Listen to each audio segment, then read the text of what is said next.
Amigos, si ustedes quieren saber por qué tienen derecho a una defensa técnica y adecuada, síganme. Hola amigos, mi canal es Hablemos Derecho, mi nombre es Marco Rosales, soy licenciado en Derecho.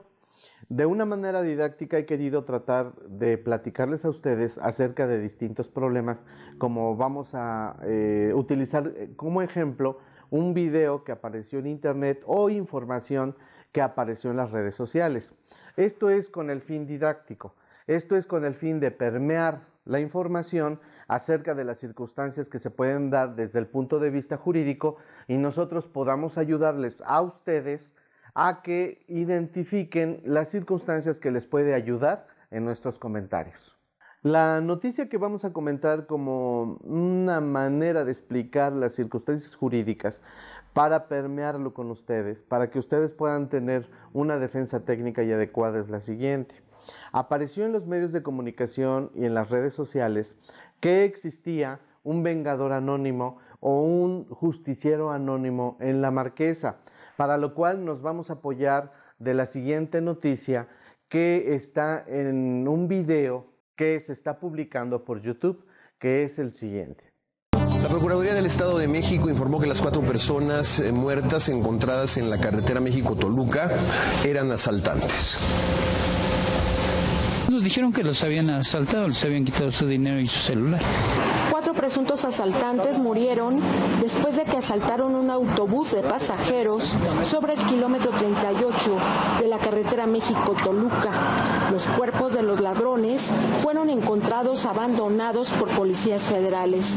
De acuerdo con las primeras investigaciones, los delincuentes abordaron un autobús que salió de San Mateo Atenco a las 5:23 horas con dirección a la Ciudad de México. Venían circulando a esa altura de ese kilómetro cuando 4 pasajeros se levantaron de sus lugares y empezaron a asaltar el pasaje. Antes de bajar del autobús, uno de los pasajeros sacó un arma de fuego y les disparó. Otro pasajero que venía sentado en la parte posterior se levantó y sacó su arma de fuego y la empezó a accionar en contra de los asaltantes, logrando lesionar al interior del mismo autobús a 4 de los asaltantes, los cuales lograron bajar del autobús y una vez que bajaron, el mismo pasajero que accionó su arma siguió disparándoles una vez estando los asaltantes abajo. Como podemos percibir en el video, la noticia es que aparecieron 4 cuerpos en La Marquesa. Durante las primeras investigaciones se creyó que estos 4 cuerpos habían sido objeto de una venganza del crimen organizado. Pero obviamente, al tomar conocimiento la Fiscalía, según las noticias, se ha comenzado la investigación, se ha formado una carpeta de investigación por el mismo delito, que es grave por tratarse de homicidio. Entonces nos encontramos que se han venido descubriendo distinta información y datos sobre la mecánica en que actuó la persona que mató a estas 4 personas. Según los videos, el autor material y sujeto activo dentro de estas circunstancias, sucede que estas 4 personas se introdujeron al camión con el objeto y lograron hacerlo, el de asaltar y robar a los pasajeros del transporte, lo cual así realizaron. Por lo que al encontrarse dentro del camión una persona que contaba con un arma, me parece que la Procuraduría dice que es de 9 milímetros.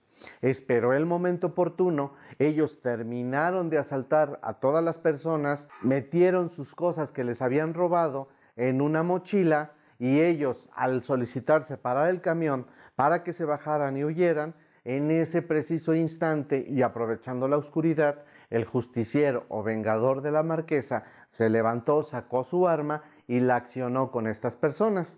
También se dice por parte de los testigos, que son los mismos pasajeros, según las noticias que ha permeado la Procuraduría, todavía el vengador anónimo de La Marquesa se bajó del camión y al ver que estas personas continuaban con vida, pues bajó a darles el tiro de gracia.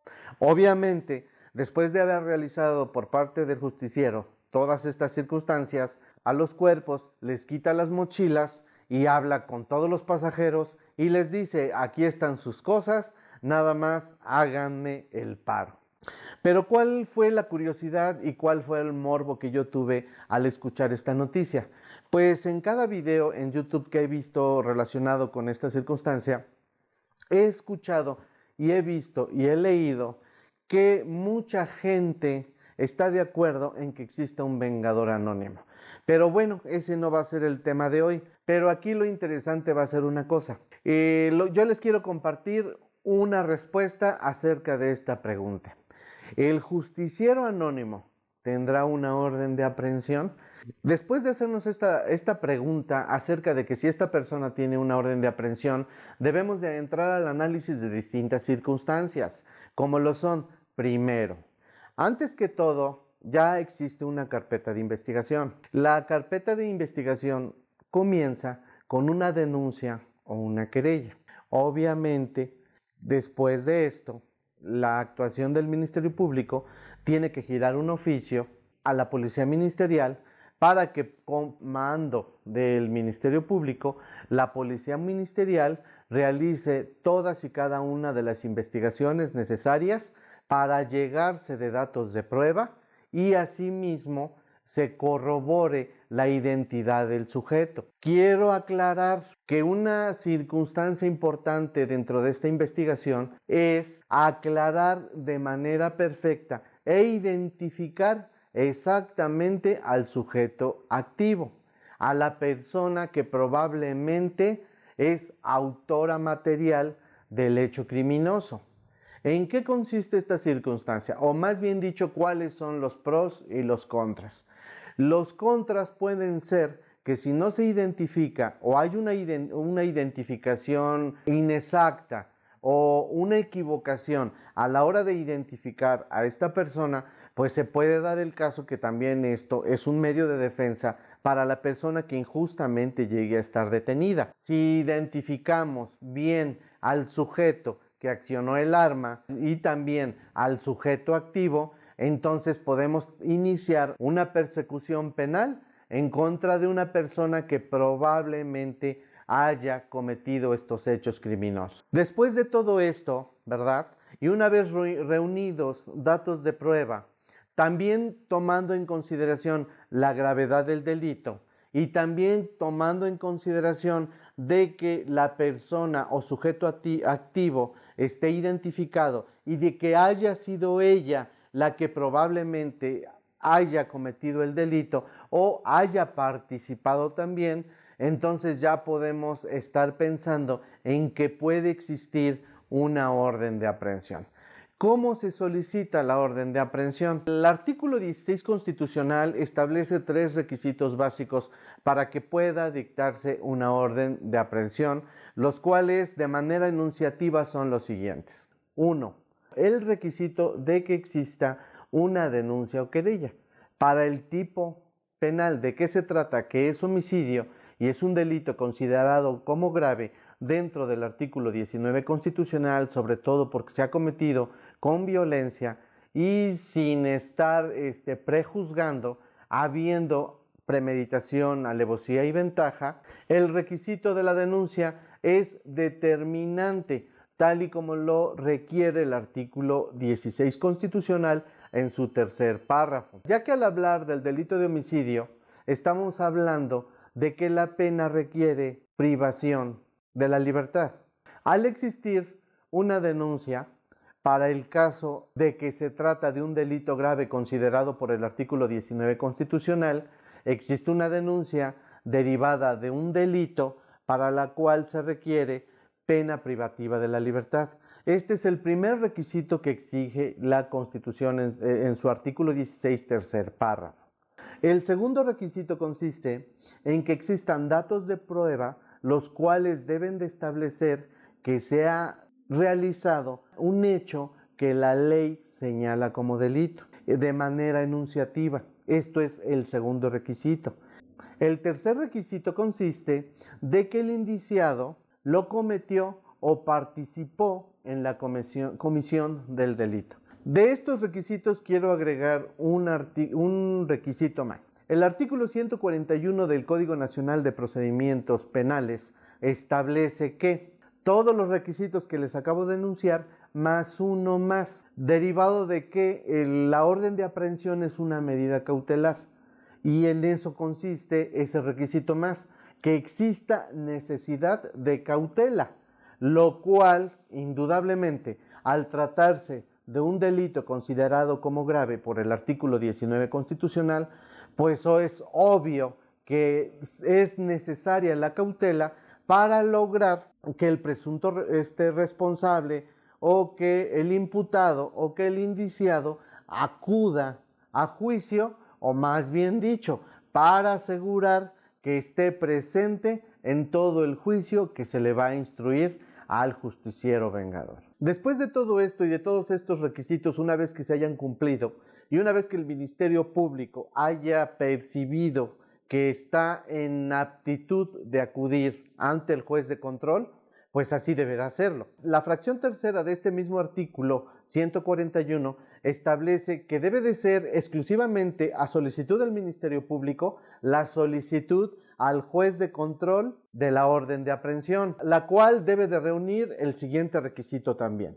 Una vez reunidos todos estos requisitos por parte del Ministerio Público y este mismo perciba que ha cumplido con ellos, al menos en un estándar probatorio mínimo, ya que estamos hablando de datos de prueba, entonces el paso segundo será la solicitud ante el juez de control de la orden de aprehensión. En la solicitud de la orden de aprehensión se hará una relación de los hechos atribuidos al imputado, sustentada con requisitos en forma precisa, y expondrá las razones de por qué solicita la orden de aprehensión, que en este caso es una medida cautelar, o más bien dicho, la necesidad cautelar para que el sujeto activo no evada la acción de la justicia.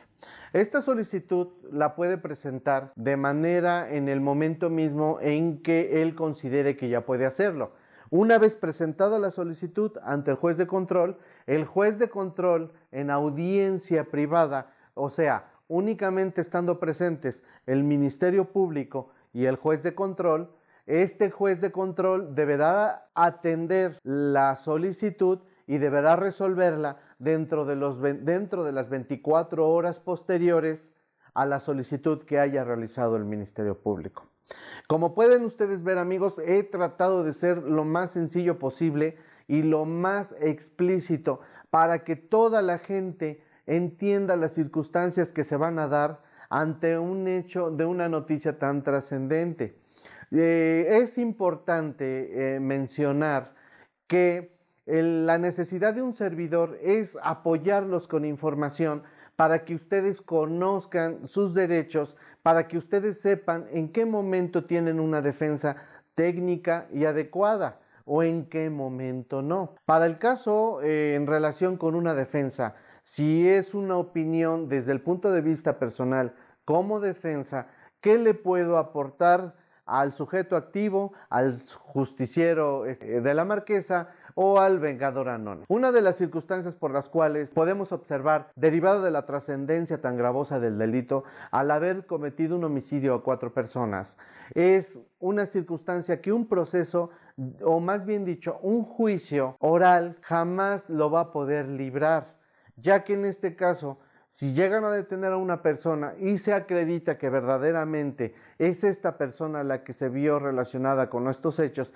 y sobre todo que él cometió el delito, entonces indudablemente se le va a llevar a juicio. De este juicio jamás se va a escapar el justiciero anónimo o vengador anónimo. Le quedan 2 circunstancias, a saber, la primera, que son muy pocos los beneficios que pueden existir para él. Existe un procedimiento abreviado que tendrá como objetivo que se le pueda imponer una sentencia no mayor a las 2/3 partes. Pero si estamos hablando que son 4 homicidios, que cada homicidio, por las circunstancias gravosas en el que los cometió, con premeditación, alevosía y ventaja, de los cuales podemos mencionar que estos son agravantes, pues indudablemente la pena mayor para el homicidio se establece en 70 años en el Estado de México, en el Código Penal para el Estado de México. Entonces estamos hablando que si 70 años tiene de uno, 70 años tiene de otro y del cuarto, pues indudablemente que se le va a acumular 280 años. El hecho de que el justiciero anónimo tenga el derecho de defensa, tenga el derecho de un debido proceso, tenga el derecho de igualdad procesal, tenga el derecho de defensa, tenga el derecho de que se le trate como inocente, lo que es el principio de presunción de inocencia, el de debido proceso, el de audiencia, el de ser escuchado y vencido, obviamente que le va a dar legitimidad a su sentencia. Pues obviamente no se le observan en un procedimiento abreviado tantos beneficios. ¿Por qué? Porque cometió el homicidio de 4 personas. Bueno, compañeros, entonces, a manera breve, después de que les podemos explicar estas circunstancias que son derechos del justiciero anónimo, cuando se le haya identificado bien y se le haya llevado a juicio, pues se tiene que desarrollar una estrategia, pero de acuerdo a lo que exista en la carpeta de investigación, a lo que se pueda determinar dentro de las 3 etapas del procedimiento penal, que es una etapa inicial, una etapa intermedia y una etapa de juicio. Durante estas etapas procesales, el justiciero vengador de la Marquesa se va a sentar en la silla de los inocentes, y aquí hay una responsabilidad un poquito difícil, que es la del Ministerio Público, que durante todas las etapas procesales logre asegurar y acreditar que esta persona que está indiciada, en verdad, él ha cometido un delito. Y esto es a manera breve, amigos. Esto es de una manera sencilla, que yo espero que me entiendan. Esto es para ustedes, para que podamos tener acceso al conocimiento y poder saber si ustedes, en el problema que tengan, tienen una defensa técnica y adecuada. Este ejemplo y esta información que se ha permeado y que se ha vuelto muy importante en las noticias de toda la República, pues lo utilizamos con el afán de enseñarles, con el afán de ayudarles de manera sencilla. Haga de cuenta que son las preguntas más sencillas que podemos tener, y que yo creo que usted sí tiene la curiosidad de saber si el vengador anónimo tiene una orden de aprehensión o no. Por lo tanto, en mi poco conocimiento o en mi humilde conocimiento, le puedo compartir que a estas alturas, en verdad sí ya está identificado el vengador anónimo. Las autoridades ya saben quién es. Si no lo han detenido es porque es una persona, primero que nada, que tiene instrucción militar o policial. Segundo, que sabe esconderse. Y tercero, únicamente falta que lo agarren. Entonces, lo más opcional es, pues, tratar de saber cómo se sigue un procedimiento. Si ustedes tienen alguna necesidad o tienen una orden de aprehensión, no duden en preguntarnos. Nosotros procuraremos enfocarnos al ejemplo concreto, a la hipótesis que ustedes nos manejen, y les podremos detallar alguna estrategia o solución que le podamos dar a su problema. Por otro lado, no se les olvide darle like, ¿sí?, al video, ni tampoco compartirlo. Esto nos permitiría crecer y seguir apoyándolos con más información.